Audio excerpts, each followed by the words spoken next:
what we need to do is probably get a breakdown, Representative Babson, get a breakdown of 025 so that you can see if we can figure out where the transports are in that. And because I know it looks like you went to 208 and you're only asking for, commissioners are asking for 190. And if the transports aren't going down, and with the, with the RNs, that was one of the big reasons we were putting in the RNs. But other than the fact that we needed oversight too. So if you just look at that. Okay. Yeah, can I understand on that too, ma'am? The other thing that we need to look at is the use of force policies that we have. When we have to go and use force on an inmate, they have to be cleared by medical staff at the conclusion of that.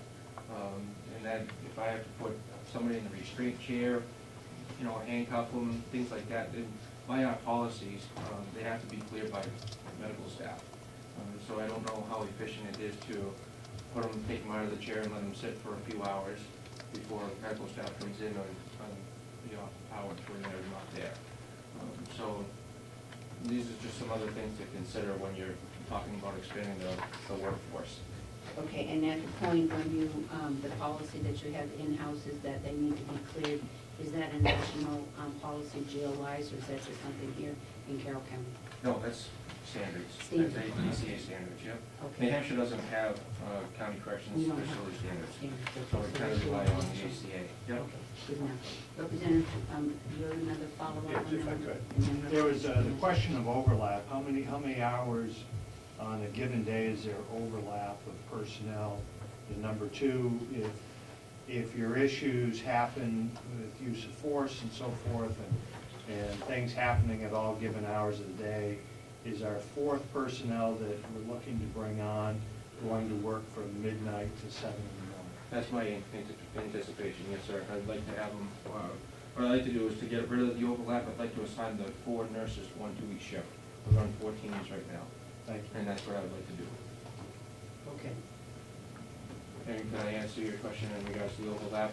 Tuesday, Wednesday, Thursday, I have 2 nurses on for 3 hours with overlap. Okay. Representative Babson, Representative Trevisan has got a question. I don't know if you want to answer Mark's question. Go ahead. You can answer Mark's question. Yes, thank you, Madam Chairman. No, wait a minute. Representative Babson. Okay.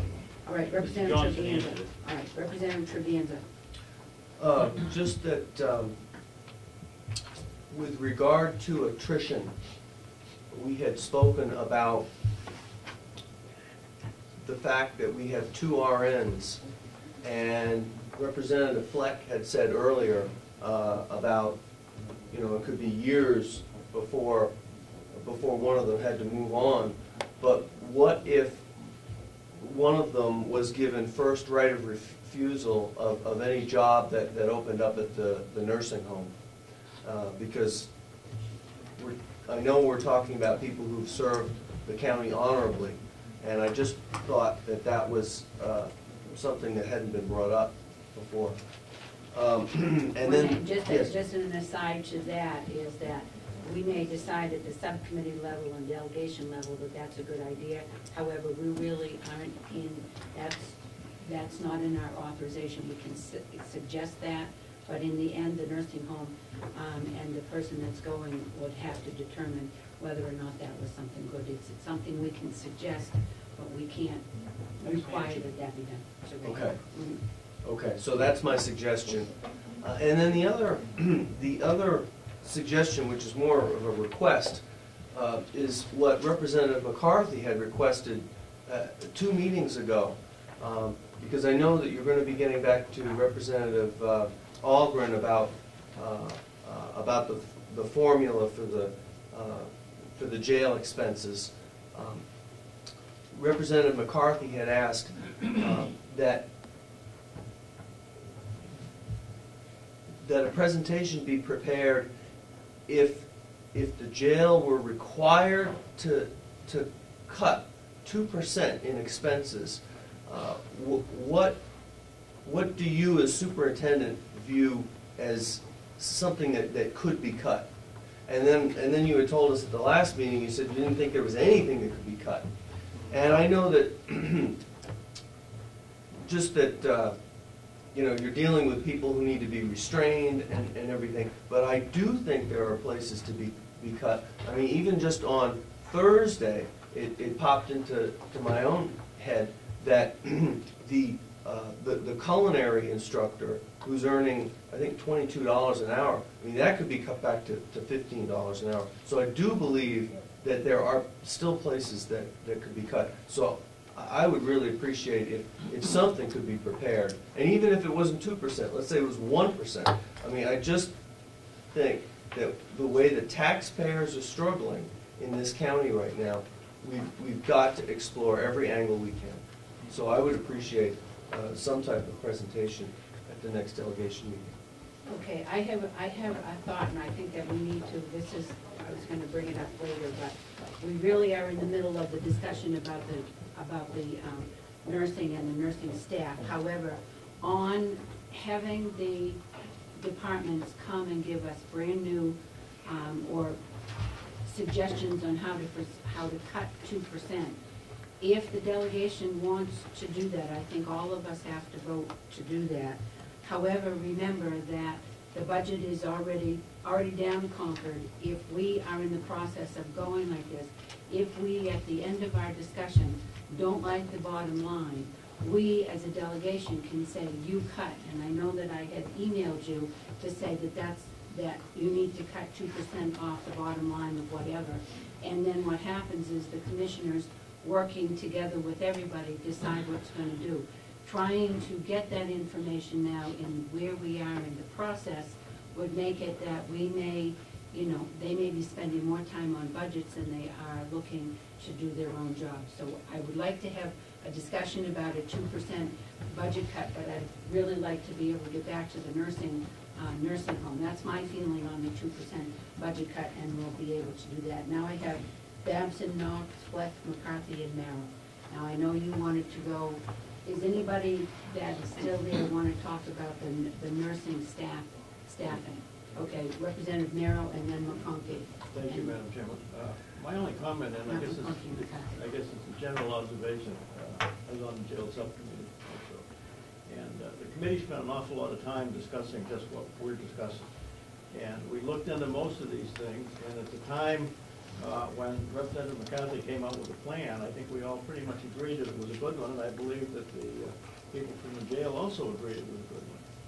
And I guess the thing that bothers me, and not just for this, but for many things, when these things come up, we seem to be spending more time figuring out reasons why we can't do it, rather than reasons why we can. It bothers me. That's all. It's just a comment. Yeah. And I just want to be sure that as you decide to do that and pull an RN down to an LPN, that there is no practices that are out there, because they are I think part-times aren't covered by contracts anyhow. So I just need to ask the question. Nurses are not on contract. Okay. They're not in the union. So maybe it doesn't make any difference. Representative McCarthy. Thank you, Madam Chairman. If I heard correctly, Superintendent Johnson, did you say that the nurses are going to be on from now on 24 hours a day? That's what my intention was, putting this other nurse in. Because I believe that's different than what we were led to believe in the committee meetings. I think right now, if I'm not mistaken, they only work until, is it 10 o'clock at night or 11? Yes. Okay, and I was led to believe that during the committee meeting that it was going to remain the same. You didn't need anybody for 24 hours. They were going to work from 8 o'clock until 10 or 11 o'clock at night, and that was it. And the overlap, from what we understand, was primarily paperwork. They needed two people so that one could be taking care of the prisoners while the other was doing paperwork. And one of the things that I added into the plan, the proposal, to hire a part-time, maybe 3 or 4 hours a day in the morning, the secretary to do the paperwork under the guidance of the RN, who would be the head nurse. But they said, no, if they get that extra nurse, they don't need a secretary. So we threw the secretary part of it out. So if we get you know, I think they do need 4 nurses, but they only need 1 RN. Thank you. Okay, Representative Babson, Knox, and Fleck, unless you Oh, have something to answer. Okay, go No, ahead. I didn't. Okay, Representative Knox, you want to now go to mental health? No, I'm good. You're all good on that one? Representative Fleck? We're good. Yes, Representative. If I could, one in closing, and somewhat response and question to you. I know in my small business, what time of day every candy bar is sold by register. I know how many people come through the door and so forth. And we do our staffing to accommodate that on historical data. How much of your activity is happening between midnight and 8 a.m.?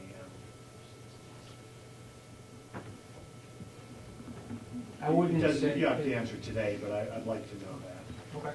There's got to be hours a day that are prime hours for you. Yeah, I mean, during the day would be the prime hours, because that's when the staff has to call and schedule doctor's appointments, and they do, we do sick call on Mondays through Fridays. It's like 2 hours a day that we do sick call, where inmates have to come down and see the nurses. In regards to overnight, it's more of a, deals with people that have to be cleared, or medical emergencies. Does it happen often? I would like to say no, but it does happen. Okay, any further discussion on the jail? Any more questions? Yes, Representative Yes, Hammond. but just one observation. If you take the nurse salaries, benefits, the mental health salaries and benefits, and $180,000 or $90,000 for medical supplies, you're talking 1/5 of the entire jail budget. Yep. Yes, Representative Umberger and Representative Hanson. Okay, were we done with mental health? Or I didn't hear any more questions on that. Excuse me, Madam Chairman, I don't think we haven't started it yet, have we? But you asked to hold off to the. Well, Representative Knox said he was okay on that, so, but we can go back to mental health. Did you want to? Okay, Representative Umberger. because I wanted to switch to an entirely Okay, go different right ahead. topic, and that's electronic monitoring. We're showing electronic monitoring. What account are you Oh, on? I'm sorry, 58, on page 16, after closing. Okay. Electronic monitoring, 058, Right, okay. 058. I see that we're only budgeting 16,000 for that, which tells me that perhaps our electronic monitoring program is not as vigorous and positive as it should be. I realize it's all, it's reimbursed, so it's not like pardon? It's not Continue, I'm really. sorry. Well, it's my understanding if someone goes out on electronic monitoring, that's when they pay. They pay to. Right. Okay. So. It depends on the judge as Okay. to what the sentence is. So I am very concerned that we're not encouraging this to happen. And I don't know if it's up to the judge, then if I would assume that it becomes the prosecutor's bailiwick to see if we can't